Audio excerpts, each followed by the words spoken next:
અરે સવારથી પહેલા જ આવ્યા છે, મોર્નિંગ વોકિંગ સીધા તો જલ્દી નવરા થઈએ. અરે આ લોકો તો મથાની માં ઠોકી નાખી અમારી. એટલે પોણો કલાક થયો અમારે અહીં. શું જવાબ આપો છો? લાલિયાવાડી કરી રહ્યા છે આ લોકો પૂરી. કશું ના વધે, અમારું જોઈને એમનું બીપી વધી જાય. તારે અમારું બીપી નહીં વધે. કોઈ કશું જમાવ નહીં હાલતા, થઈ જશે કર્યા કરે છે.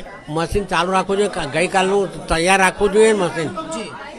કે પછી આજે ચાલુ થશે કે કાલે ચાલુ થશે પૂછી જવું એમને. તમે બુથ સુધી પહોંચ્યા, વ્હીલચેરની સુવિધા હતી? નથી એ કે હજુ થઈ જ નથી સુવિધા. વ્હીલચેર ચાલતો આવ્યો બેરે સુવિધાની કોઈ સગવડ નથી. શું નામ છે આપનું? મોહનભાઈ. મોહન દાદા, આપ આટલા 84 યર્સના છો, શું માનો છો આજે મતદાન કરવા માટે તમારા યુવાઓને શું મેસેજ આપશો કે મતદાન કરવું જોઈએ? કરવું જ જોઈએ, મતદાન તો કરવું જ. એટલા માટે તો વહેલા આવ્યા. 7:15 પછી આવ્યા છે, હજુ સુધી ઉભા છે.